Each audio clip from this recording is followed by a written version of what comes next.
ओला कचरा, सुका कचरा आणि आता त्याबरोबरच ई कचरा असा नवा प्रकार तयार झालाय। घरातल्या सुक्या आणि ओल्या कचऱ्याचं नियोजन घरातल्या महिला करतातच, पण आता ई कचऱ्याच्या रिसायकलिंगसाठी महिलांनी पुढाकार घेतलाय।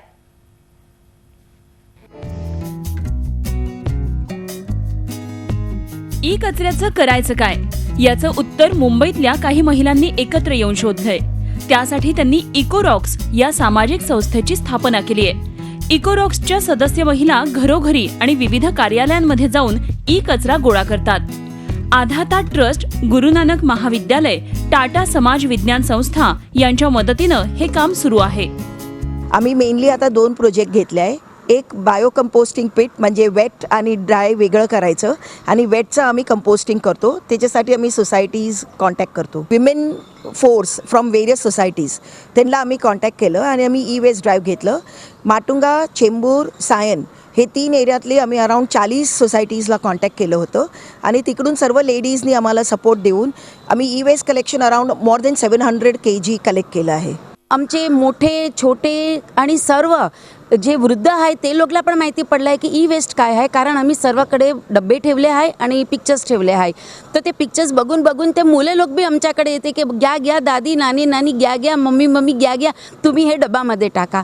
तर हे असली अवेअरनेस आमच्यामध्ये आली आहे अवंतीमध्ये। डिजिटल क्रांती होत असताना जुनी डिजिटल मॉडेल्स जाऊन त्या ठिकाणी नवनवीन डिजिटल मॉडेल्स बाजारात येतात। अगदी सेल पासून मोबाईल पर्यंत जुन्या झालेल्या वस्तूंचं काय करायचं याचा मोठा प्रश्न असतो। हा कचरा जमिनीवर साठून राहिला तर आग लागण्याच्या घटना घडू शकतात किंवा पाण्याशी संपर्क होऊन पाणी दूषित होऊ शकतं। त्यामुळेच ई कचऱ्याचं योग्य रिसायकलिंग होणं आवश्यक आहे। इकोरॉक्सच्या सदस्यांनी एकाच दिवसात तब्बल 700 किलो कचरा रिसायकल करायला पाठवला आहे। आत्तापर्यंत जवळजवळ 40 सोसायट्या आणि 2 शैक्षणिक संस्था, टाटा समाज विज्ञान संस्था आणि गुरु नानक महाविद्यालय या सगळ्यांनी 5 जूनच्या जागतिक पर्यावरणाच्या ई कचरा संकलन मोहिमेमध्ये अतिशय उत्साहाने भाग घेतला, आणि त्यामुळे 700 किलो कचरा जमा झाला। हा 700 किलो कचरा आम्ही सरकारी प्रमाणित अशा रिसायकलिंग कंपनीकडे पुनर्चक्रांकनासाठी पाठवतो। या पुनर्चक्रांकनामध्ये प्रत्येक भाग जो असतो, प्लास्टिक, काच, मूलद्रव्य, धातू, ह्या सगळ्यांचं पृथक्करण आणि विघटन केलं जातं। घरचा ओला कचरा आणि सुका कचरा वेगळा करण्याचं व्यवस्थापन घरोघरी महिला उत्तमपणे पार पाडतातच। आता ई कचऱ्याच्या रिसायकलिंगसाठीही महिलांनी पुढाकार घेतलाय।